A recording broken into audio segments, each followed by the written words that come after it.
यहाँ बोलूँ तो हाउ टू क्रैक एमटीएस, सीधी सी बात है। अब यहाँ पर किस तरीके से पढ़ाई देना होगा, तो देखो मैं आपको सारी बातें बताता हूँ, ठीक है। सब्जेक्ट से परे हटके और सारी बातें, अगर मैं एक एस्पिरेंट होता तो अब मेरे सामने चार चॉइस है। पहला यहाँ पर है कि मेरा मैथ्स भी है, दूसरा यहाँ पर ये है ठीक है कि मुझे रीजनिंग भी पढ़ना है, तीसरा मेरे पास ये भी है कि इंग्लिश भी पढ़ना है, और चौथा मेरे पास ये भी है कि जीएस भी पढ़ना है। अच्छा, एक और चीज़ आप देखना कि कभी भी ऐसा नहीं है कि जो एमटीएस का बच्चा होता है या जो एमटीएस में जो लोग सिलेक्शन लेते हैं वो कभी आगे सीएचएसएल या सीजीएल का पेपर देते ही नहीं, ऐसा नहीं होता। कई ऐसे लोगों को मैंने देखा है कि एमटीएस में सेलेक्ट होने के बाद भी सीजीएल में इनकम टैक्स इंस्पेक्टर के पोस्ट पे लगे हैं। तो वो पोस्ट पे तभी लग पाएंगे जब उनके चारों सब्जेक्ट या चारों स्तंभ बहुत तगड़े होंगे।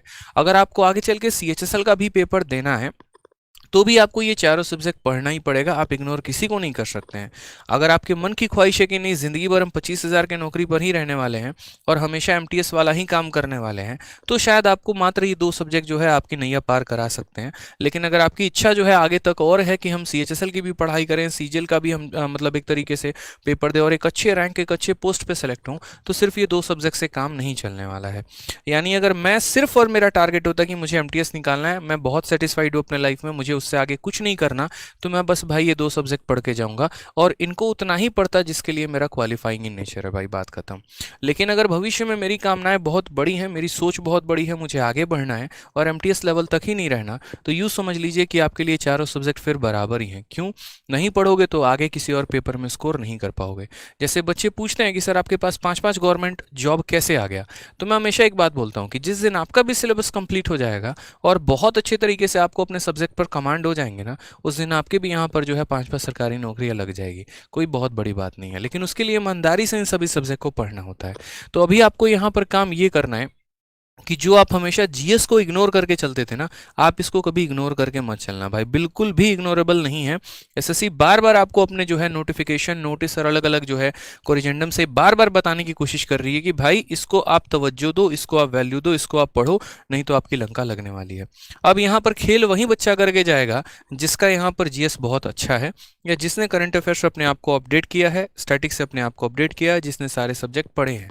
क्योंकि इसकी वैल्यू पहले भी बहुत ज़्यादा नहीं थी, क्योंकि हर बच्चा लगभग बराबर स्कोर कर पाता था यहाँ पे, ठीक है।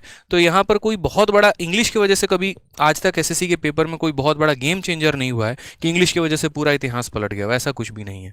जो गेम बदलता है वो जीएस बदलता है। मैं मैथ्स को भी बहुत बड़ा रोल नहीं मानता हूँ कि यहाँ पर मैथ्स ने ही बहुत बड़ा गेम कर दिया हो कहीं पर ऐसा करके, ठीक है। तो जीएस जो होता है वो प्री में खेल करता है और मेंस में जो होता है वो मैथ्स खेल करता है, ये तो आपको भी पता है। तो यहाँ पर अगर हम बात करते हैं तो अगर मेरी स्ट्रेटजी रहे तो वो क्या रहनी चाहिए, आपका जो स्ट्रेटजी रहना चाहिए, अगर आगे चल के आपको और भी परीक्षाएं देनी है और भी फॉर्म आपको भरना है, तो डेली के डेली जो है आपको कम से कम 1 से 2 घंटे आपको मैथ्स को देने ही देने हैं। रीजनिंग की भी बात करूं मैं आपको तो 1 आवर डेली प्रैक्टिस करना ही करना है। इंग्लिश के लिए अगर मैं बात करूं तो आप 2 घंटे दे सकते हैं। 1 घंटे आप अपने वोकैबलरी को दीजिए जो हमेशा हम कहते हैं, और 1 घंटे आप अपने ग्रामर को दीजिए। साथ में जीएस की भी अगर हम बात करते हैं तो जीएस में अब आपको कम से कम 2 से 3 घंटे देने की जरूरत है, और इन 3 घंटों को आपस में बांट लीजिएगा, ठीक है। 1 घंटा जो है आप अपना यहाँ पर करंट अफेयर के लिए प्रैक्टिस करिएगा, 1 घंटा जो है आप यहाँ पर स्टैटिक के लिए दीजिएगा, और 1 घंटे में आप यहाँ पर किसी सब्जेक्ट के लिए, जैसे मान लीजिए कि पहले हिस्ट्री खत्म कर लिया, फिर पॉलिटी, फिर ज्योग्राफी, फिर इकोनॉमिक्स, इस तरीके से कर करके हमें डिस्ट्रीब्यूशन देना है। मेजर जो फोकस होना चाहिए वो आपका जीएस पर होना चाहिए, क्योंकि मैंने पहले भी कहा कि जब मेरिट बनेगी तो इंग्लिश में भी बहुत बड़ा रोल नहीं रहेगा, लगभग सबके वही नंबर 40 और 50 के बीच में होने वाले हैं। लेकिन जीएस में ऐसा होगा कि किसी के 8 नंबर भी होंगे तो किसी के 38 नंबर भी होंगे, और यहीं से सिलेक्शन का रास्ता खुलेगा आपका। तो इस पार्ट पर जितना फोकस कर सकते हैं, इस पार्ट पर आप उतना ज़्यादा फोकस करिए, ठीक है। प्रैक्टिस अच्छा करते रहिए, अपने सिलेबस को टारगेट करते रहिए, और बाकी हम यहाँ पर जो महाभारत बैच पढ़ा रहे हैं आपको यूट्यूब पर, ये हमारी पूरी टीम जो हम आपको करा रहे हैं ये बहुत सफिशिएंट है। इससे बाहर एमटीएस में पढ़ने के लिए कुछ और आवश्यकता नहीं है, ना ही कोई पेड कोर्स लेने की ज़रूरत है, ना ही कुछ और। हमारे वीडियोज़ को आप देखिए अच्छे तरीके से, एमटीएस के लिए आपका उतना इनफ हो जाएगा, ठीक है भाई। समझ में आ रहा है बात यहाँ पे? चलिए और बाकी बहुत बहुत शुभकामनाएं आप लोगों को, अच्छे तरीके से प्रिपरेशन करिए, ठीक है। और कुछ